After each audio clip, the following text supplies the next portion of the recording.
Welcome to my YouTube channel और education point. आप सबका मेरे यूट्यूब चैनल पर स्वागत है।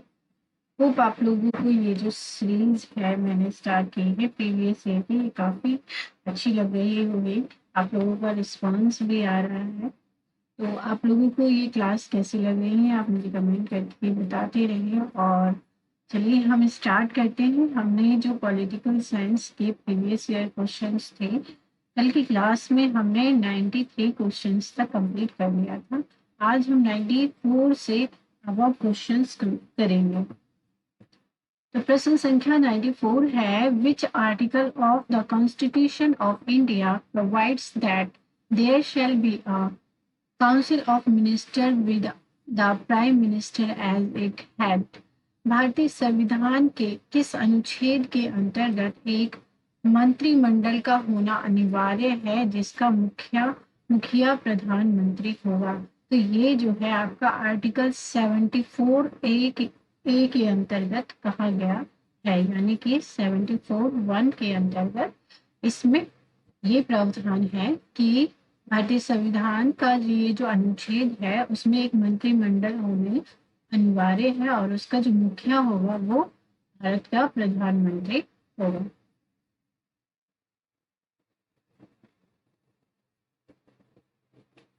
प्रश्न संख्या 95 है, the constitution under article mandate the election commission to conduct election to the parliament and the state legislature.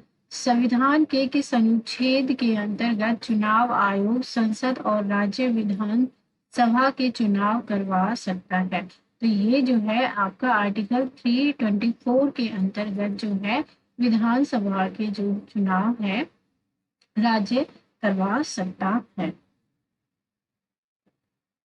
प्रश्न संख्या 96 है, which article in the constitution of India empower the president of the parliament is in recess. भारत के संविधान के किस अनुच्छेद के अनुसार राष्ट्रपति संसद के स्थगन पर अध्यादेश पारित कर सकता है? तो अध्यादेश जब अगर राष्ट्रपति को पारित करना होता है तो आर्टिकल 123 के अंतर्गत पास करता है। According to the article 123 of the Constitution, if at any time except when both House of the Parliament are in session, the President is satisfied that circumstances exist which render it necessary for him to take immediate action, he may promulgate such ordinance as the circumstances appear to him। तो इस जब राष्ट्रपति को लगता है कि अध्यादेश पारित करना चाहिए तो वो आर्टिकल 123 का यूज करके अध्यादेश पारित कर सकता है। प्रश्न संख्या 97 है, how many fundamental duties are set out in part 4A article 51A of the constitution of India.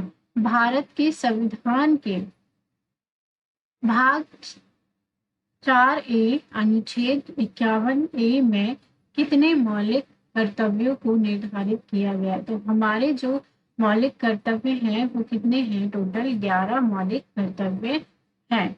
There are 11 fundamental duties set out in Part 4A Article 51A of the Constitution of India. The fundamental duties were added on the recommendation of the Swarn Singh Committee. जो fundamental duties है हमारी वो स्वर्ण Singh committee जो थी उसके अनुसार की गई थी। कब बनाए गए थे? 1976 में इसको इनिशिएट किया गया था। इनिशियटली दे वर 10 इन नंबर, बट उस टाइम पे कितने थे? ये आपके 10 थे 1976 में जो थे आपकी फंडामेंटल ड्यूटी 10 थे, but with the 86th of constitutional amendment फिर 86 अमेंडमेंट के द्वारा एक और आपका फंडामेंटल ड्यूटी को ऐड किया गया था। तो अभी जो टोटल फंडामेंटल ड्यूटी है हमारी, तो वो है हमारी 11 फंडामेंटल ड्यूटीज हैं। प्रश्न संख्या 98 है, as per the 8th schedule of the constitution of India how many language are referred to as scheduled language. भारतीय संविधान की 8वीं अनुसूची के अनुसार कितनी भाषाओं को अनुसूची भाषाओं में गिना गया? तो टोटल जो है ये 22 भाषाओं को इसमें रखा गया है। As per the 8th schedule of the Constitution of India, there are 22 languages referred to as scheduled language। यानी कि आपकी जो टोटल भाषाएं हैं 8वीं अनुसूची में वो 22 भाषाएं हैं। प्रश्न संख्या 99 है, which of the following article ensure to provide free and compulsory education to all children in the age group of 6 to 14 years as a fundamental right to education? निम्नलिखित में से किस अनुच्छेद के अंतर्गत 6 से 14 वर्ष के बच्चों को मुक्त और अनिवार्य शिक्षा मौलिक अधिकार के रूप में सुनिश्चित की गई है?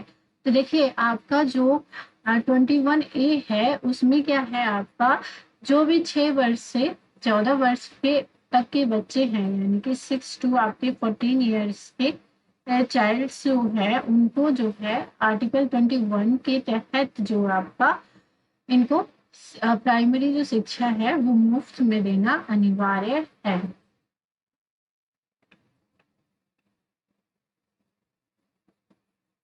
प्रश्न संख्या 100 है, which article of the Constitution of India state the derivative principles of state policy on promotion of international peace and security?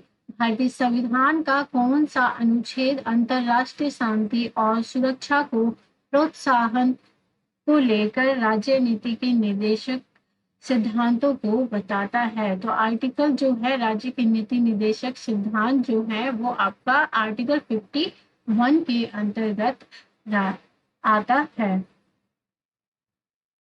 According to Article 51 of the Indian Constitution, the state shall be endeavored to promote international peace and security।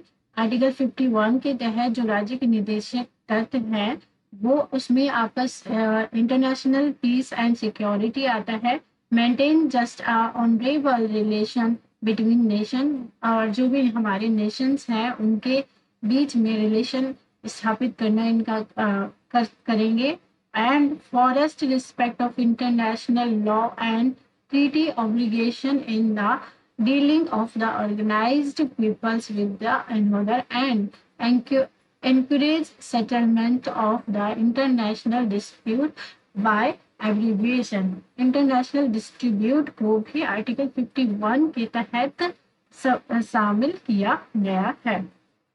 तो इसको भी solve करेंगे। प्रश्न संख्या 101 है, which article of the Constitution deals with the formation of new state? संविधान के किस अनुच्छेद का संबंध नए राज्यों के गठन से है? तो नए जो राज्य गठन किया जाएगा वो आर्टिकल आपका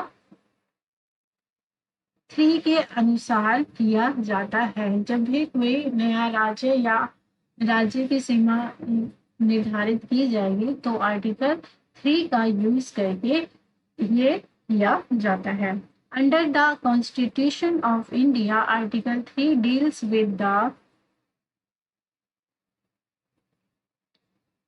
with the formation of new state and alternation of area boundaries or name of existing state। अगर किसी का नाम चेंज करना होगा या बाउंड्रीज कोई स्टेट की निर्धारित करनी होगी तो आर्टिकल 3 का यूज करके किया जाता है। प्रश्न संख्या 102 है, who among the following drafted article 370 of the Constitution of India?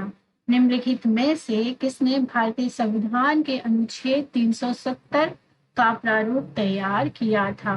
तो 370 का जो प्रारूप है वो गोपाल स्वामी अय्यर जो थे उन्होंने तैयार किया था। Article 370 of the Constitution, which gave special status to Jammu and Kashmir, was drafted by the Gopal Swami Iyer. जो स्पेशल स्टेट का जो जम्मू कश्मीर को दर्जा दिया गया था आर्टिकल 370 के तहत, तो वो जो तैयार किया था वो गोपाल स्वामी अय्यर के द्वारा तैयार किया गया था। प्रश्न संख्या 103 है, the definition of money bills is given in which article of the constitution of India? भारतीय संविधान के किस अनुच्छेद में धन विधेयक की परिभाषा दी गई है? तो आपका जो धन विधेयक है वो आर्टिकल 110 के अंतर्गत रखा गया है, यानी कि 110 आर्टिकल के अंतर्गत धन विधेयक को रखा गया है। संख्या 104 है, under which article of the Indian Constitution are Indian citizen guaranteed to six fundamental right? तो ये जो है आपका आर्टिकल 19 के अंतर्गत आता है, जो कि आपका एक तो भाषण देने का अधिकार है, ठीक है, भाषण देने का अधिकार, और दूसरा आप किसी कहीं पे भी व्यवसाय कर सकते हैं, और तीसरा आप जो है कहीं पे भी बस सकते हैं, किसी भी क्षेत्र में जाके आप रह सकते हैं, और चौथा जो है कहीं शांतिपूर्वक आप सम्मेलन कर सकते हैं, शांतिपूर्ण सम्मेलन भी कर सकते हैं, और चौथा जो है आपका 4 हो गए। अब 5वां जो आपका राइट है वो आप जो है सहकारी समितियां बना सकते हैं, सहकारी समितियां बना सकते हैं। एंड जो 6 है आपका भारत के राज्य क्षेत्र में अबाध संचरण का अधिकार भी आपको है। अबाध संचरण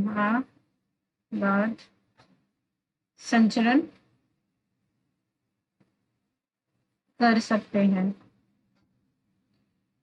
यानी कि आप कहीं पे भी घूम सकते हैं, कहीं पे भी आप चाहे तो आप यूपी में घूमिए, चाहे तो आप बिहार में चले जाइए, तो आप आराम से घूम सकते हैं। तो ये जो है आपके हमारे 6 मौलिक अधिकार हैं जो आर्टिकल 19 के अंतर्गत आते हैं। एक तो भाषण देने का अधिकार है, यानी कि वाक की स्वतंत्रता है, आप बोल सकते हैं, और दूसरा आपका व्यवसाय भी कर सकते हैं, आप कहीं पे रह भी सकते हैं, और शांतिपूर्वक अगर आपको सम्मेलन करना है तो ये भी कर सकते हैं। और जो 5th अधिकार है, सहकारी समितियां भी बना सकते हैं, और जो 6th है आप कहीं पे भी घूमने के लिए जा सकते हैं, भारत के क्षेत्र में कहीं पे भी आप संचरण कर सकते हैं, यानी कि घूम सकते हैं।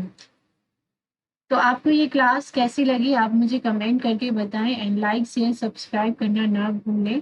इसी तरह के इम्पोर्टेंट क्लास देखने के लिए हमारे चैनल को सब्सक्राइब करें, लाइक करें और शेयर करें। अगली क्लास में मिलेंगे। Thank you.